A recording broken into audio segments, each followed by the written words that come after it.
Hi, I know what you're thinking. I have new eyeballs, but it's not. It's just a glare because it's nighttime outside, and why would somebody wear sunglasses in the nighttime? Because that someone is me, and I want to be cool like Mr. Rogers, who switched up sweaters, so I'm going to switch up sunglasses and locations, because that's fun. Um, so this update is going to be about the swallowing clinic. If you remember, the Mayo Clinic wanted and believed that it would be a really good idea for me to go to the swallowing clinic because they diagnosed me with esophageal nerve hypersensitivity. Basically, substance hits a nerve in my esophagus, sends a signal to my brain saying, don't eat, don't function, cease to exist, peristalsis, because you're not important. Anyway, that diagnosis was incomplete, but I still had already made an appointment with the swallowing clinic at UCLA. So, I went on Friday, and I walk into the doctor's office, and there are 4 people there. I know none of them. I don't understand why there's 4 people for one appointment. Seems a little ridiculous if you ask me.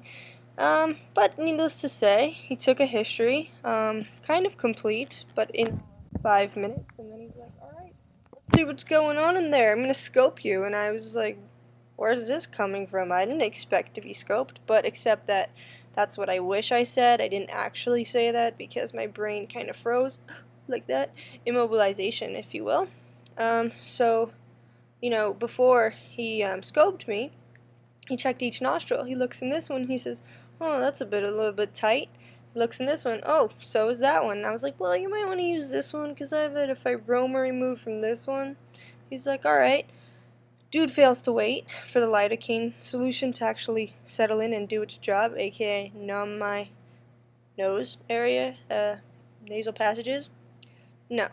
And then he just shoves his scope camera into my nose like a tube and down, and it's hurting very badly because he's pressing in an area that's already very tight, so it's going against my sinuses, which then in turn go against, basically, feels like my brain. It feels like my brain is being a little bit squished. It's not a comfortable sensation.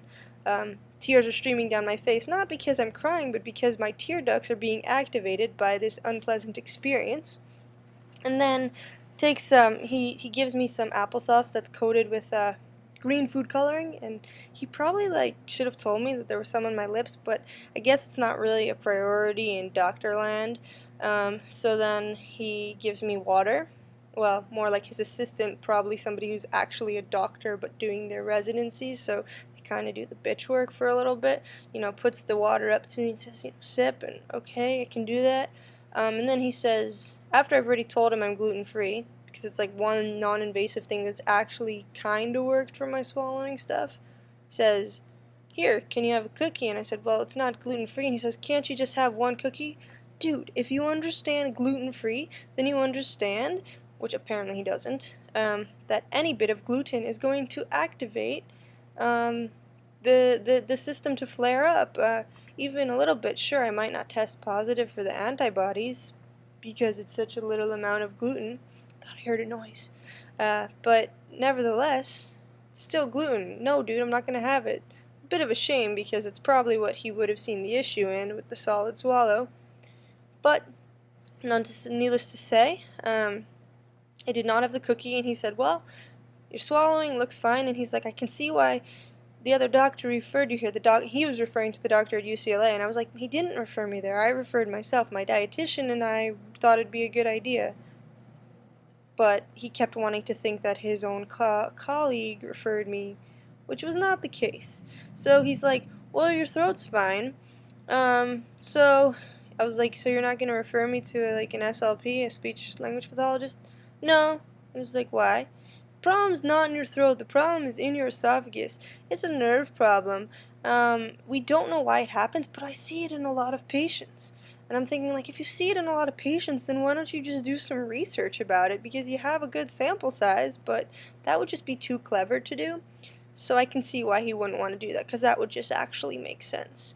And so he says, I'm not going to refer you. I'm going to refer you to a surgeon, though, because you need Botox, and then you need a myotomy, the Heller myotomy, where they cut the stomach muscle, bring it closer up to cut the esophageal muscle, and then, match them up a little bit closer so transit time is a bit reduced. No, dude, not going to do that. The other very interesting thing this guy did was, after he very uncomfortably inserted the scope, he puts his hand on my face and he's like, relax your face muscles. How can I relax when your hand is on my face? I don't even think that's possible. How is that even like something calming to put somebody's like to put your face on someone's hand and be like, relax? It's not gonna happen. It's just, maybe I'm just not normal, but like I don't relax when I'm covered like this. It's a little bit, it's getting into my personal bubble. It's intrusive. So he wouldn't refer me, right? Back on a tangent, or back to the non-tangent. Wouldn't refer me. Was adamant that it was a neuromuscular thing in my esophagus. Had no explanation for it, and essentially sent me on my way.